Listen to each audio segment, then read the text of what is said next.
నమస్తే. ఇన్నాళ్ళు నన్ను సపోర్ట్ చేస్తూ, ఎంకరేజ్ చేస్తూ మీ ప్రేమని నాకు అందిస్తున్న ప్రతి ఒక్కరికి కృతజ్ఞతలు. అలాగే ఈ వీడియో కూడా ఖచ్చితంగా మీకు ఉపయోగపడుతుంది. లైక్, షేర్ అండ్ సబ్స్క్రైబ్ చేసి మీ సపోర్ట్‌ని నాకు అందించండి. అలాగే ఈ వీడియో పట్ల మీకున్న అభిప్రాయాన్ని కామెంట్ సెక్షన్‌లో కామెంట్ చేసి తెలియజేయండి. ఇప్పుడు వీడియోని చూద్దాం. నమస్తే. Welcome to our channel. నేను పద్మిని. ప్రస్తుతం మనతో పాటు ప్రముఖ ఆధ్యాత్మికవేత్త, వాస్తు జ్యోతిష పండితులు నిట్టల ఫణి భాస్కర్ శర్మ గారు మనతో పాటు ఉన్నారు. మాట్లాడదాం. నమస్కారం అండి. బాగున్నారా? నేను బాగున్నానండి. నర్మదా పుష్కరాలు వస్తున్నాయి అంటే దాని అర్థం గురువు మారుతున్నారు అని. మే 1వ తారీఖు గురువు వృషభ రాశిలోకి వెళ్ళబోతున్నారు కాబట్టి సంవత్సరం కాలం పాటు ఆయన అక్కడే ఉంటారు కాబట్టి ద్వాదశ రాశులకి కూడా ఇచ్చేటటువంటి ఫలితాల గురించి ఒక్కసారి మీ ద్వారా తెలుసుకోవాలనుకుంటున్నాను. అయ్యో తప్పకుండా. గురుడు అంటే సంక్రమణం అనేటువంటిది కొన్ని గ్రహాలకి మాత్రమే చెప్పారు. ఉదాహరణకి రవి మార్పు ఉందనుకోండి, మేషం, కర్కాటకం, లేకపోతే తుల, లేకపోతే మకరం, ఈ సంక్రమణాలకి ప్రాధాన్యత ఎక్కువ. కర్కాటక సంక్రమణం దక్షిణాయనం, మకర సంక్రమణం ఉత్తరాయణం, అలాగే తులా సంక్రమణంలో ఉన్నప్పుడు కార్తీక మాసం, మేష సంక్రమణంలో ఉన్నప్పుడు వైశాఖ మాసం, చాలా ప్రాశస్త్యమైనటువంటి రోజులు. అలాగే మకరంలో ఉన్నప్పుడు కూడా ఈ కావేరీ నదిలో స్నానం చేయమంటారు. మరలా అటువంటి ప్రాశస్త్యం కలిగిందే గురుడి యొక్క మార్పు. ఈయన ఇప్పుడు మేషరాశి నుండి వదిలిపెట్టి కృత్తిక నక్షత్రం 2వ పాదమైనటువంటి వృషభ రాశిలోకి ఆయన సంచారం చేస్తూ ఉన్నారు. గురుడు మార్పు అనేటువంటిది చాలా ముఖ్యం. ఎందుకంటే ఈ దేవగురు అయినటువంటి బృహస్పతి ఒక రాశిని వదిలిపెట్టి వేరే రాశిలోకి వెళ్ళినప్పుడు ఈ నది అనేటువంటి దానికి ప్రాముఖ్యత వస్తుంది. ఎలా దానికి అనుసంధానం అయ్యింది అంటే పూర్వపు కాలం ఋషులు ఏం చేశారంటే ఏ నదిలో ఎప్పుడెప్పుడు శక్తి ఉంటుంది అనేటువంటి దాన్ని పసిగట్టి అది ఒక గ్రహం మార్పు ద్వారా కలుగుతుంది అనేటువంటి దానికి అనుసంధానం చేసుకుంటూ వచ్చారు. ఇప్పుడు తులారాశిలో రవి ఉన్నప్పుడు కావేరీ నదిలో చేసినటువంటి స్నానానికి ప్రాముఖ్యత ఎక్కువ. ఆ శక్తి అంతా ఆ నదిలో ఉంటుంది. అలాగే మకర సంక్రమణం జరిగినప్పుడు ప్రయాగలో చేసేటువంటి స్నానానికి ప్రాశస్త్యం ఉంటుంది. అలా ఒక్కొక్క కాలానికి సంబంధించినటువంటి రహస్యాన్ని వాళ్ళు గ్రహానికి ముడిపెట్టి చెప్పారు. ఇప్పుడు గురుడు ఉన్నారు, యజన కీర్తి గృహ కాంచన పుత్ర వస్త్ర అశ్వాది కారకుడు గురుడు. ఆయన చాలా కారకత్వాలు ఇస్తారు.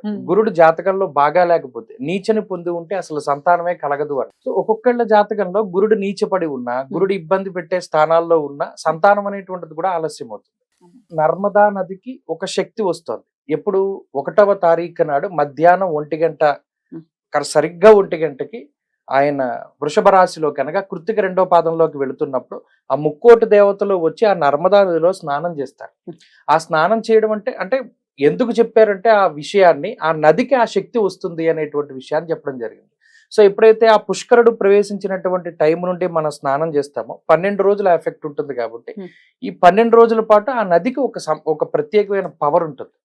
అందులోనూ అఘమర్షణ స్నానం అనేటువంటిది చెప్పారు. అనగా ఏదైనా ఒక నదికి గాని, పుణ్యనదికి గాని, పుష్కరానికి గాని వెళ్ళినప్పుడు సంకల్పపూర్వకంగా స్నానం చేయాలి.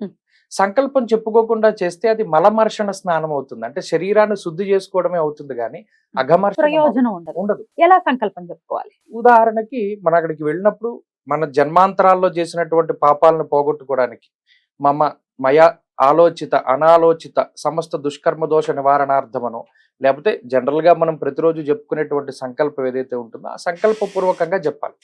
అలాగే మనం ఇప్పుడు ఏం చెప్తాం, మేము గోదావరి జిల్లాలో ఉంటే మేరోహ దక్షిణ దిగ్భాగే శ్రీశైలసి ఈశాన్య ప్రదేశే అంటాం.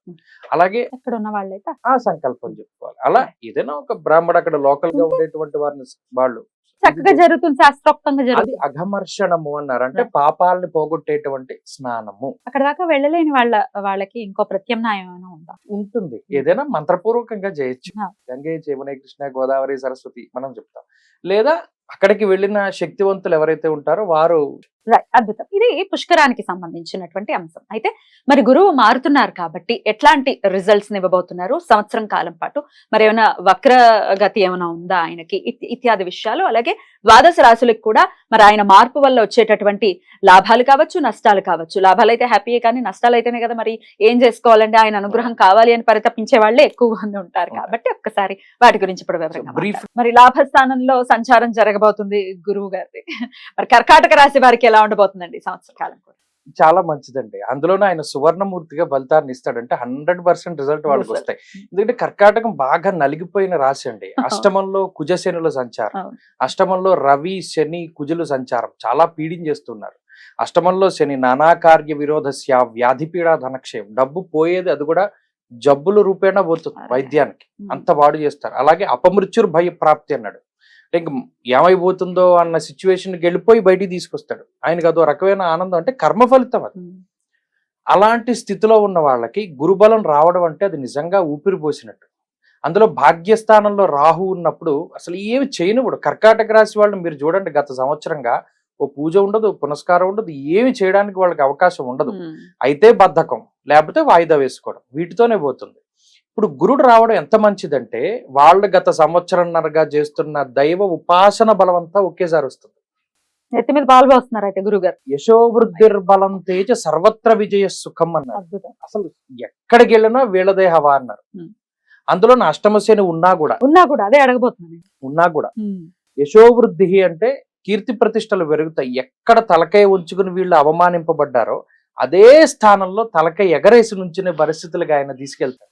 చాలా గొప్ప స్థితి. లాభస్థానం ఏ గ్రహానికైనా అంత మంచి ఫలితం ఇస్తుంది. అందులో ప్రత్యేకించి గురుడికి ఇంకా మంచిది. అలాగే దేవతా ఉపాసన. గత కొద్ది కాలంగా నేను ఏం పూజ చేసినా నాకేం ఫలితం లేదు, ఎన్ని పూజలు చేసినా ఎన్ని హోమాలు చేసినా నాకు అసలు ఏమి ఇది లేదని అనుకుంటారే, వాళ్ళందరికీ ఆ దైవ బలం ఇప్పుడు వస్తుంది. వాళ్ళు చేసిన చిన్న దానానికి కూడా ఇప్పుడు పెద్ద ఫలితం అనుభవించేటువంటి రోజు. కాబట్టి కర్కాటక రాశికి ఇది చాలా అదృష్టవంతమైనటువంటి కాలం. అంతేగాక లాభము అంటే పేరులోనే ఉంది. అది ధన లాభము, ఆర్థిక లాభము, కుటుంబ లాభము, విద్యా లాభము, ఆరోగ్య లాభము, ఐశ్వర్య లాభము, ఉద్యోగ లాభం, ఎన్ని లాభాలు ఉన్నాయో అన్ని లాభాలు వాళ్ళకి వస్తాయి. కాబట్టి చాలా అద్భుతమైనటువంటి స్థానం అది. ఆ పేరులోనే లాభం ఉంది. దశమంలో గురుడు ఉన్నప్పుడు ఉద్యోగ నాశనాన్ని చేస్తారు. ఈ లాభస్థానంలోకి రాగానే ఉద్యోగం ఇస్తారు. అలాగే ఎవరైనా వేరే దేశాల్లో చదువుకోవాలి, ఉద్యోగం చేయాలి, ఇటువంటి వాళ్ళకి అవకాశం వస్తుంది. అలాగే ప్రత్యేకించి ఈ అన్నదమ్ముల రిలేషన్ లో పెద్ద అన్నగారికి ఏదైనా స్థితి బాగా లేకపోయినా, సెటిల్మెంట్ లేకపోయినా, తమ్ముడిది కర్కాటక రాశి అయితే అతని వల్ల అన్నగారు బాగుపడేటువంటి కాలం ఇది.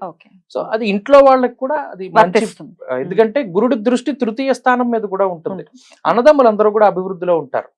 ఇలా వారసత్వ ఆస్తి అనుభవించాలన్నా, భూ సంబంధమైనటువంటి క్రయ విక్రయాలు, ఇల్లు అమ్ముడవ్వాలి, కొత్త స్థలం కొనుక్కోవాలి, లేదా స్థలం అమ్ముడైపోవాలి, ఇటువంటివన్నీ కూడా జరుగుతాయి. అంతేకాక గురువు దృష్టి ఉంటుంది ఈ రాశికి ప్రత్యేకించి పంచమం మీద.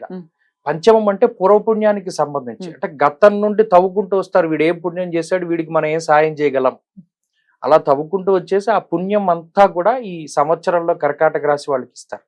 కాబట్టి ఎవరైనా ఇల్లు కట్టుకోవాలి అని అనుకున్నా, ఒక వాహనం కొనుక్కోవాలి అనుకున్నా, లేదా బంగారాన్ని కొనుక్కోవాలి అనుకున్నా, లేదా అసలు మాకు శుభ కార్యక్రమాలు జరగట్లేదు అనుకున్నా, వాళ్ళు ఈ సంవత్సరంలో ప్రయత్నం చేస్తే అన్ని అయిపోతాయి. అద్భుతం.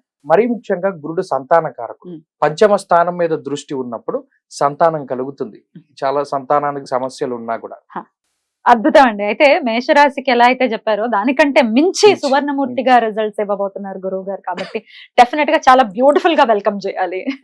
ఒక బ్యూటిఫుల్ గుడ్ న్యూస్ అని చెప్పొచ్చు కర్కాటక రాశి వారికి. అద్భుతమైనటువంటి సంవత్సరం అయినప్పటికీ గురువు ఆరాధన చేసుకుంటే చాలా మంచిది.